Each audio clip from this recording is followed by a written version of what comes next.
Hari ini kita belajar dari rumah lagi. Pelajaran IPS di kelas 8 semester pertama dan pada pertemuan ketiga. Anak-anak, masih ingatkah kamu dengan pelajaran minggu lalu? Nah, sekarang kita lanjutkan ya, yaitu materi interaksi antar negara-negara ASEAN.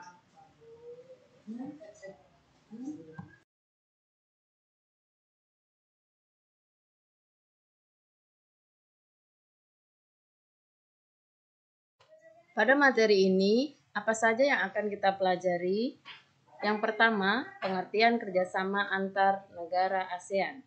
Yang kedua, faktor pendorong kerjasama antar negara ASEAN. 3. Faktor penghambat kerjasama antar negara ASEAN. 4.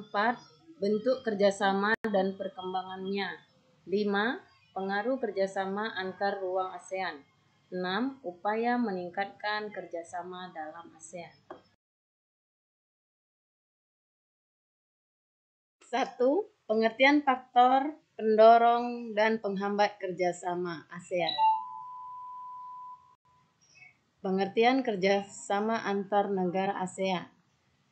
Kerjasama di kawasan-kawasan Asia Tenggara terwujud dalam wadah perbara, Perhimpunan Bangsa-Bangsa Asia Tenggara atau ASEAN. ASEAN merupakan organisasi internasional yang bersifat kawasan atau regional yang terdiri atas 10 negara yang terletak di kawasan Asia Tenggara.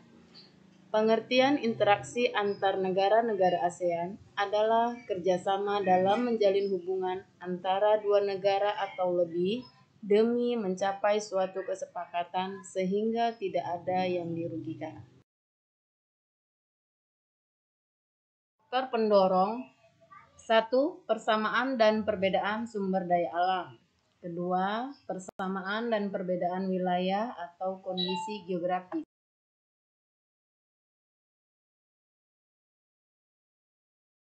Perbedaan dan perkembangan teknologi. Perbedaan dan persamaan budaya.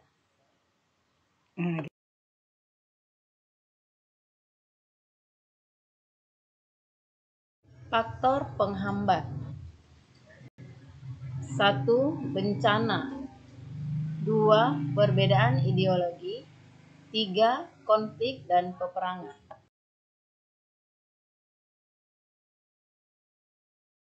4. Kebijakan protektif suatu negara yang menerapkan kebijakan yang bertujuan melindungi kepentingan dalam negeri dan meningkatkan daya saing.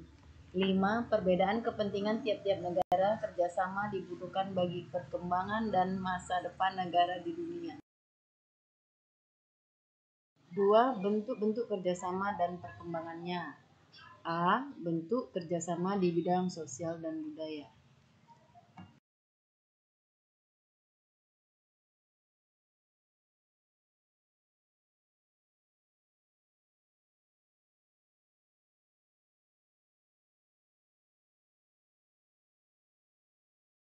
B. Bidang kerjasama di bidang politik dan keamanan.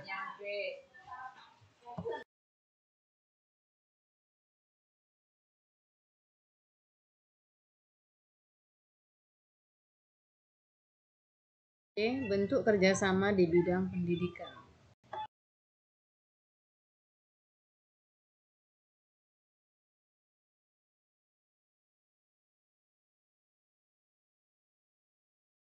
D. Kerjasama bidang ekonomi.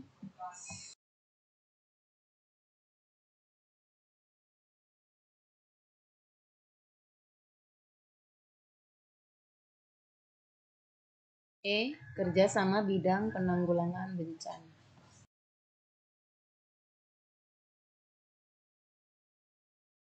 Tiga. Pengaruh kerjasama antar ruang negara-negara di ASEAN. Bidang ekonomi, yaitu pengaruhnya ialah kebutuhan rakyat di suatu negara akan terpenuhi, sehingga angka ketidak terpenuhinya kebutuhan suatu negara dapat menurun. 2. Bidang sosial. Kehidupan di Asia Tenggara berlangsung dinamis tetapi masih disertai konflik perbedaan kepentingan. 3. Bidang budaya. Akulturasi budaya dapat terjadi dan menumbuhkan nilai-nilai positif terhadap pelestarian budaya suatu negara. Bidang politik. Jika terjadi konflik di antara negara-negara ASEAN, maka akan menimbulkan masalah besar maupun kecil jika tidak diatasi. Bidang pendidikan. Tingkat pendidikan suatu negara akan meningkat nilai dan dapat mempengaruhi kepintaran dan kecerdasan generasi pengurus negara.